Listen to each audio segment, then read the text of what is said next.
All right, so like I said, I've written down some of your guys' questions and stuff like that. Most of them are questions I can respond back in the comment instead of making a video specifically for. So this is just generally how the truck has been doing since the lift kit and the tires. Like I said, you're gonna try and make it quick and simple.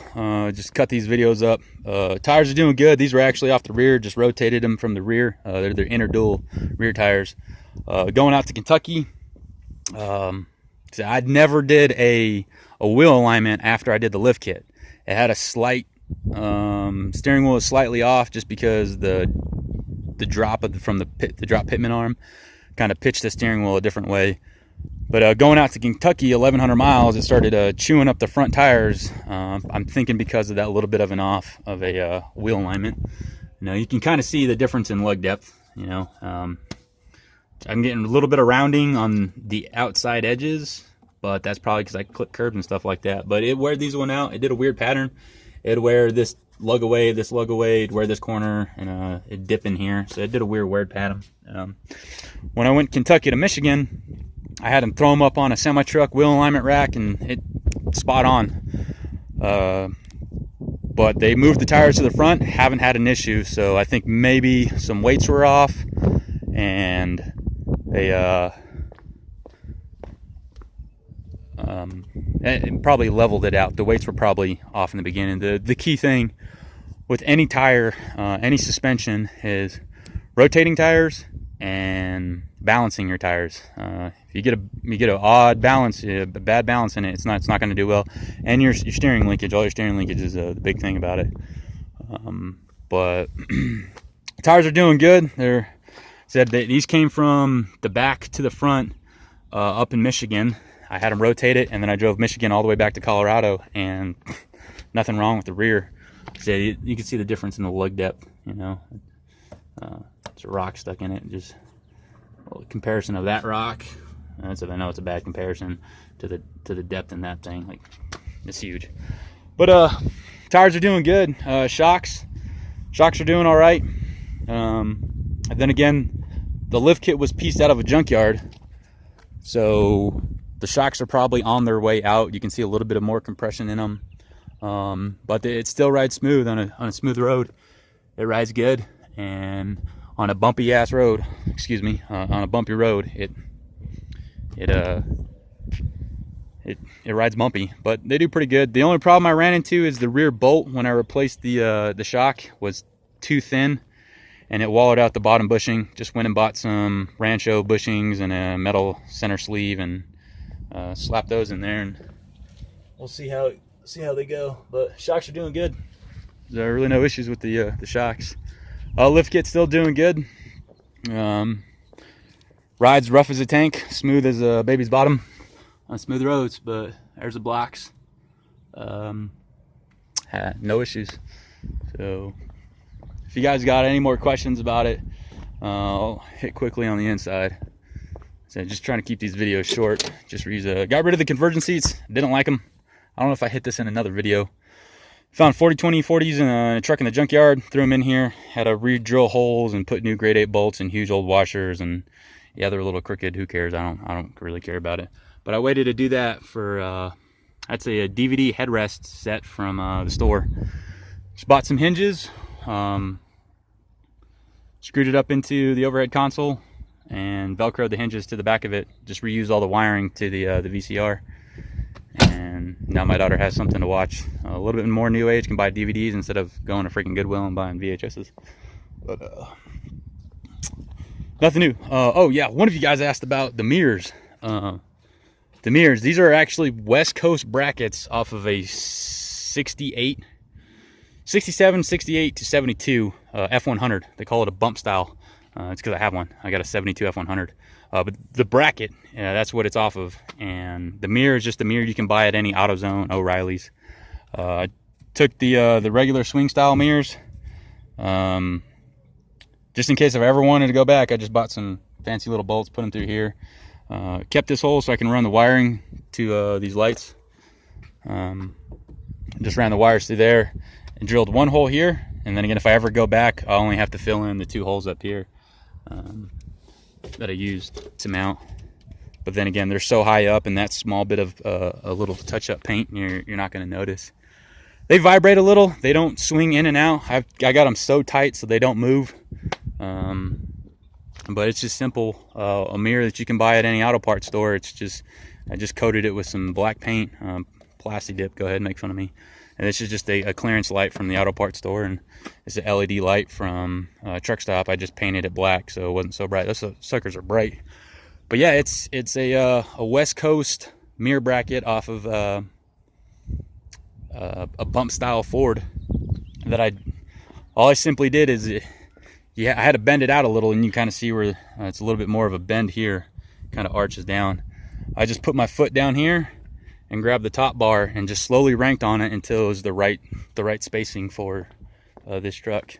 This one's a little bit more crooked, but hey, it does its job. There you go. So I just had this all wired up through here so I can have these lights. You can't really see these during the day. These ones you can. They're bright. 4 LED diodes. That one I think is just a 2 LED diode, or lights, LED lights. And you can't really see the fronts, but the rear, the ones on the inside, you can definitely see those things during daylight. They're really bright. And what I'm actually looking for these down here is going to be sequential Mustang taillights, and I'm going to wire that in so that these light out, and I'll put a relay into it so that way when I turn the turn signal on, it kills the running lights, and it's sequential turn signal those lights on the bumper. But I mean, I'm trying to remember everything you guys asked in the videos. I mostly hit them all up. If you got any questions, please ask. I'll talk about what happened to me going out to Kentucky. Typical Ford, right? Leaves you stranded, but it didn't leave me stranded on the side of the road. It left me stranded in a parking lot. Good thing I got all the way out to Kentucky, Louisville, and it crapped out. Couldn't figure out what it was. First, I thought it was batteries, because it seemed like dead batteries. Called out roadside assistance. We did a direct hookup from a tow truck without the battery cables, just charging up that battery, and it still didn't want to do anything. So 2 new batteries, a new alternator, a new injector driver module, new injection pressure sensor, injection pressure regulator, warranty the fuel pump through AutoZone, cam position sensor, and still wasn't starting. So one of you guys on the Ford website that I'm part of said check the starter, it could be drawing too much power away from the main components, and sure enough, or it was just bogging down the motor. Went to the auto parts store, got a new starter, slapped it up in there, she fired right up. I redid the glow plugs and under valve cover harnesses, O'Reilly's under valve cover harnesses, and Ford Motorcraft glow plugs. I wouldn't run anything else other than Ford Motorcraft on the glow plugs. I'm testing out these harnesses. They got about 3,000 miles on them so far. And a good thing about it is if you burn the connectors, or if the connectors get burnt or charred up, this kit comes with the connectors, and you just got to do is the color is different, but just cut it one at a time. Cut this wire, solder it. Cut that wire, solder it. Cut that wire, solder it.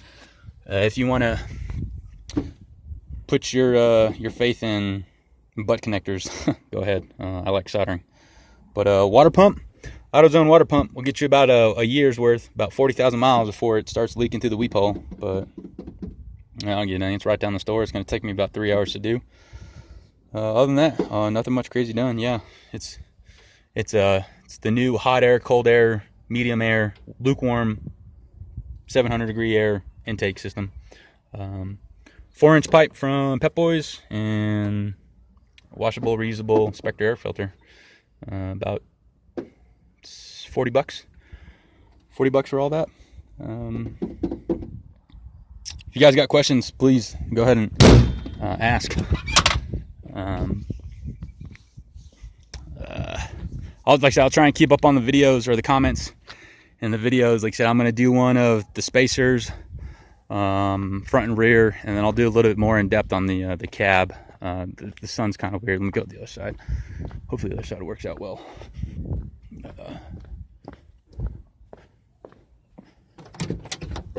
All I simply did is just you can see right here where they cut the cabs and they married them together. Just use your measuring point from here, straight line right across. Same thing down here, measure from corner, straight line right across. Biggest thing, if you plan on doing something like this, it's just stuff I learned from back in working in a metal shop and stuff, and we did a lot of fabrication. Is if you cut a cab or if you cut a frame, put a brace in here, put an X brace, or put a brace on the top and put a brace on the bottom. Same with the frame. I'd go with some heavy, heavy tubing, at least on the frame, so it doesn't flex when you cut it.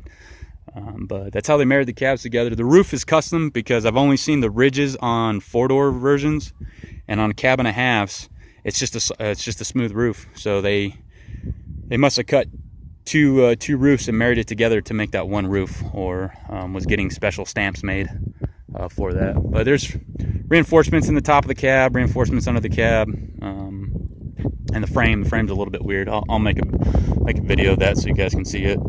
But trying to keep these videos short for upload access. Again, if you got questions, let me know. I'll dig through these comments a little bit more. I'm not big on this YouTube stuff. I just make the videos so you guys can see what's out there, just in case you've ever seen it, or it's driven past you on when I'm going through state to state. But let me know. Ask a question, leave a comment. I'll get back to you. Again,